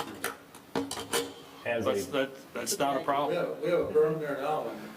Yeah, I'm done. So through that area, except where the emergency access drive is. We have Just to leave double- that 22 feet, but beyond that, sure, we can add a second row of trees. Just kind in of this stagger, double them up? Yeah. Kind of a thing that would keep the light not even coming out onto Hacker Road. I have a question, please. Yes. For civil engineering. Is the site currently light on soils, heavy, or balance? And how high is that berm?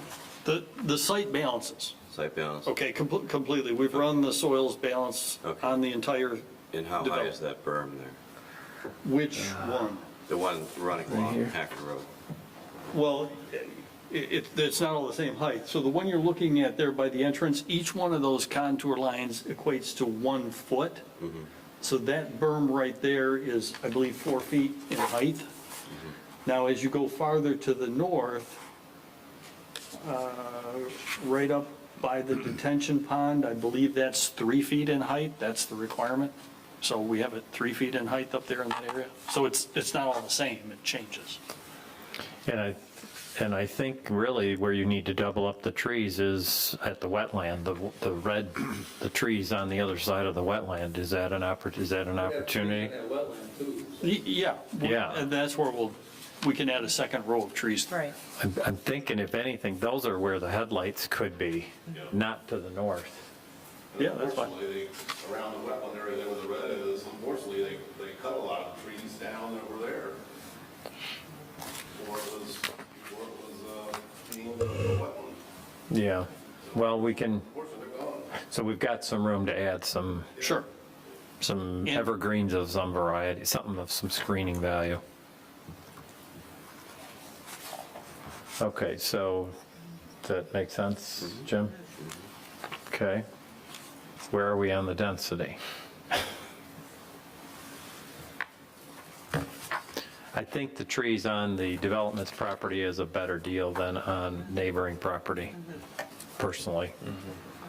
It's a great solution. I do too. I'm glad that you're not across directly from the drive. Right. Okay.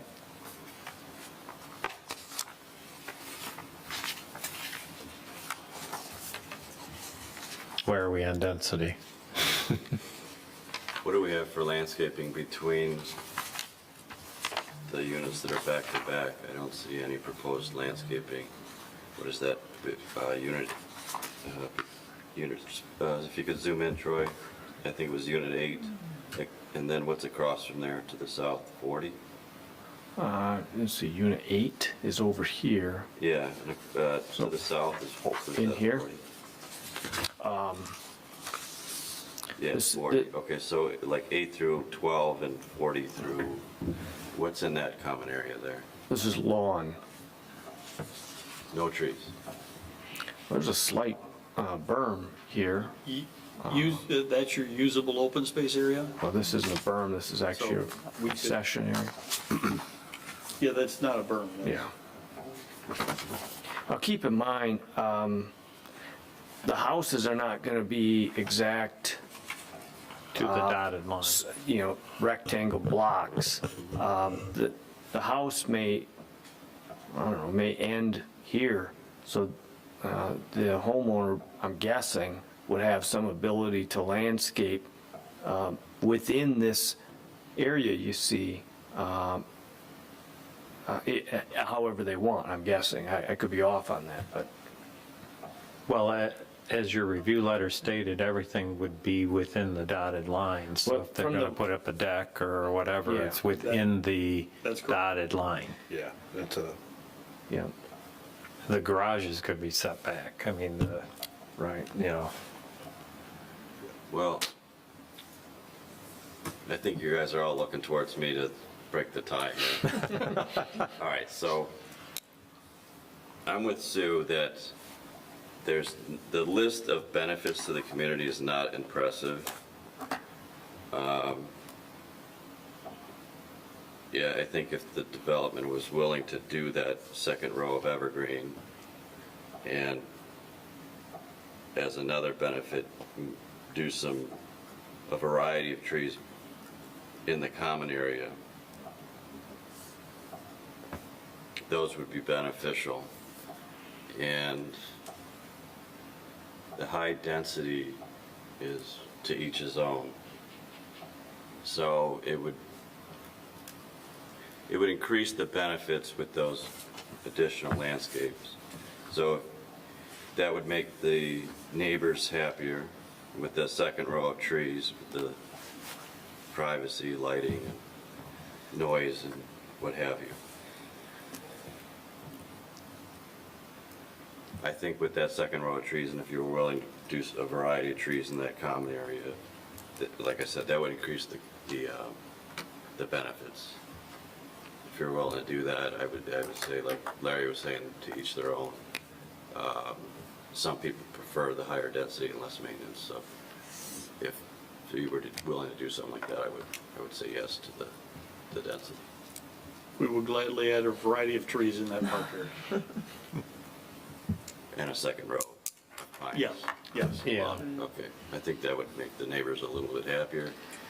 And with the water retention being proven through the engineers that are involved with Eagle and the county, that no stormwater is going to leave the retention based on two 100-year events. At first I was kind of feeling for the neighbors like, wow, this is really going to flood their houses. But now that you've brought that, the neighbors might end up in a situation where that pond runs dry even. So I'm just, I'm not an engineer. They get a lot of water for the pond through that area. So if they're willing to do that, I'll say yes to the higher density. Well, I think it's a meet or exceed the engineers, the standards, the requirements. You're going to have to meet or exceed the county and the township standards. Correct, which we do. I have no concern over that whatsoever. You raise a very good point. I do not believe in that area of the township with what I know about I've been developing up here for 35 years. They're not going to run out of water in that pond. Okay. It sits low enough that that's not going to be an issue. There are areas we worry about that. I'm not worried about it in this location of the township. That pond is not, I don't believe that pond is surface fed. Yeah, exactly. It's a spring-fed pond, and it sits low enough, they will not have an issue with running out of water. Great. And we are not going to we're going to eliminate all of the current runoff from the site that is currently going there will no longer go there. Take the damn pipe out then. I can't, that's a road commission issue. No, it drains the ditch on Hacker Road, and it's a road commission pipe, not ours. Right, and We have no jurisdiction over that, nor can we get the road commission to remove it. and that, It sits at a low spot that has to be drained. There is no ditch there. Okay, we can't open up the meeting to the public. We can't go back and forth. This could go on for a while. They have to meet or exceed the standards of the township, of the county. They've got an engineer, the township's got an engineer, and the county's got many. And it's gonna meet or exceed or it ain't gonna happen. It's just that simple. Okay. Other questions, comments, thoughts on this development at all? We've, you know, there are things about traffic, there are the light pollution, the wildlife, that just somewhat comes with development. This property is future land use for something like this. I understand the current zoning. A lot of people don't know the difference between zoning and future land use. But it is that. They're not asking for anything that really is out of the ordinary of what could be and has been on the books for a long time. Yeah, I'm looking over the list too. I'm going to attempt to answer the gentleman's question. There was a concern that this housing development would be low income. Based upon the information that the developer has provided us, the starting square footage of their ranch is 1,840 square feet up to a two-story colonial, which is 2,100. And they state that they will be using luxury materials in building the homes. So by that, I think you could imagine that leaves out low-income type of housing. So I don't have a concern for that. The traffic was mentioned by several people. And I was trying to look through all of this paperwork. So there's 57 homes. I don't recall off the top of my head what the calculation for the amount of vehicle traffic is. There's two cars, they use 2 cars per household coming in and out 2 times a day. But for single-family residential developments, essentially that's what this is. Call it the assumed, traffic generation rate is 10 trips per day per household. Now, 10 trips per day, that's, each direction is a trip. So if you leave your house, it's a trip. When you return to your house, it's a trip. Okay. So 10 trips per day per residential household. So 570 total trips per day, or a car leaving and coming back would be, half that number, so. Right, okay. Well, think about the neighborhood you live in. I lived in a neighborhood with 64 houses. Think about the traffic that was in the neighborhood you live in. And that probably gives you an idea of what 57 is. Well, at the current price of gas, I think that would be halved. Okay, I just wanted to make sure that we addressed the questions about traffic. Right.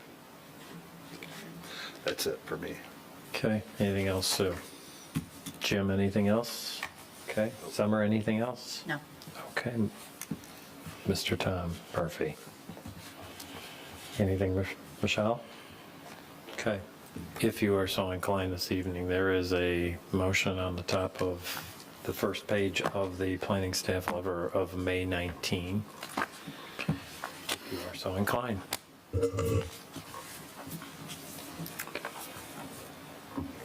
Move to recommend approval of site plan application 20-011, the preliminary plan development site plan for the Villas of Heartland, subject to the following. Number 1, the preliminary plan development site plan for the Villas of Heartland, known as SP number 20-011, is subject to the approval of the Township Board. Number 2, waiver request for substitution of evergreen trees for 50% of the required canopy trees in the Greenbelt area along Hacker Road is approved. Number 3, waiver for request to plant street trees within the unit envelope behind the 12-foot wide public utility easement is approved, with exception that we will determine with the Heartland Department of Public Works whether trees can be planted over utilities. Number 4, waiver request to use existing deciduous and evergreen trees in combination with new trees along the north and south boundaries of the site to fulfill the screening and buffering requirements of the ordinance is approved. Number 5, the applicant shall adequately address the outstanding items noted in the Planning Department's memorandum dated May 19th, 2022 on the construction plan set, subject to an administrative review by planning staff prior to the issuance of a land use permit. Number 6, applicant complies with any requirements of the Township Engineering Consultant, Department of Public Works Director, Heartland Deerfield Fire Authority, and all other government agencies as applicable. Would we go ahead and add the conditions for the second Would road? if you get a second. Are you seconding this? I am seconding it, yes. All right, now you may. Okay. Are there any? Thank you. Anything else? Okay, now you may. I need some help here, but a second row of pine trees at Hacker for screening in board of the existing, I believe. That and added assorted trees in the open space. At least those two. I don't know if there were other items.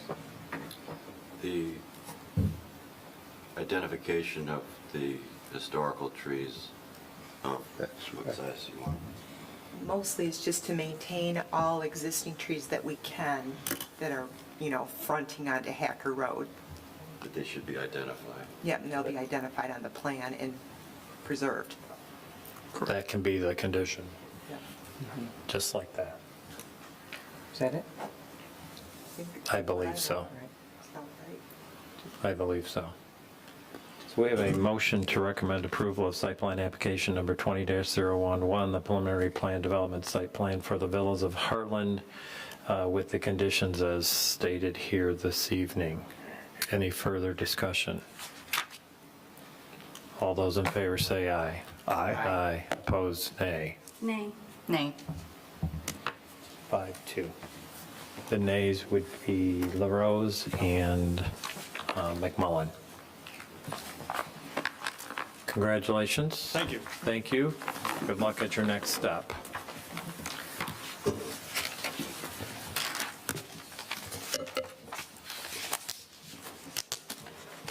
Okay. Item 8, call of the public. Anyone, you're free to come forward.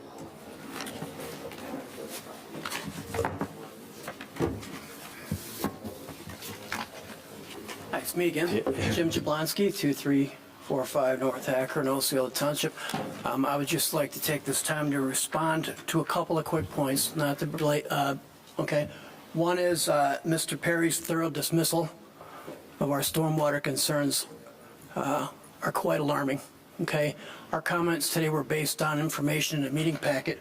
This is page 27 right here of the Spalding-Dedecker review, that talks about how the pond is the ultimate location for that water, okay?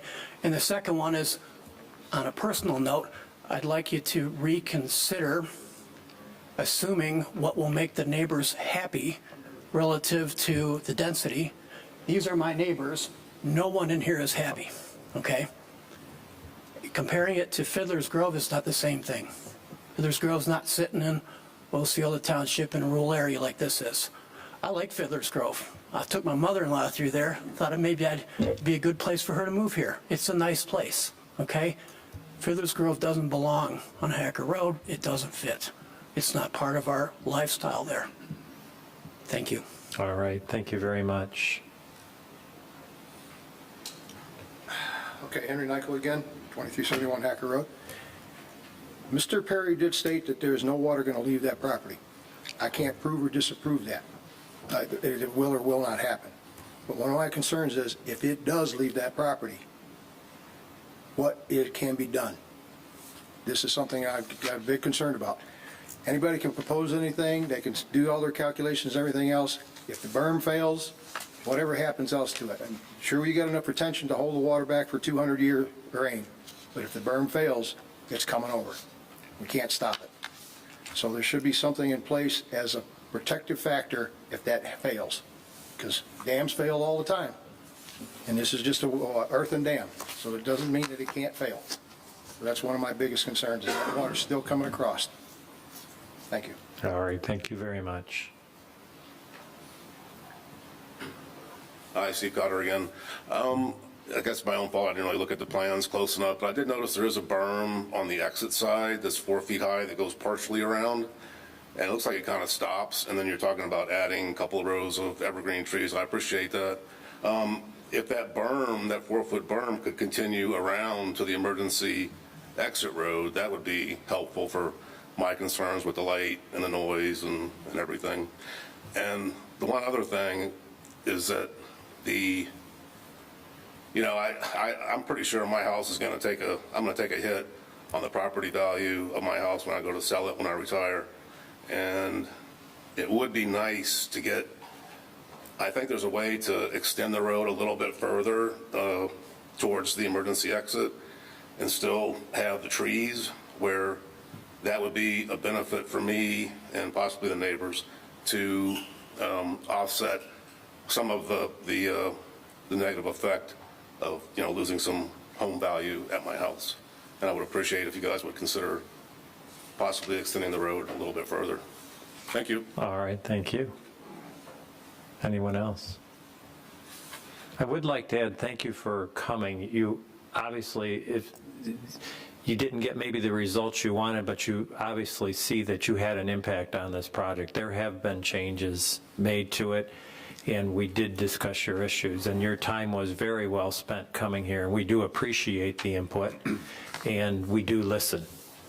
So I just wanted to share that with you. I know all of us feel that way. So we are closing call to the public. Planners report. Troy, anything? No, I have nothing tonight. All right. Committee reports, comments, anyone? Motion to adjourn, please. So moved. Support. Grissom and LaRose. All those in favor say aye. Aye. Aye. Opposed, nay. Motion carries. Thank you and good night.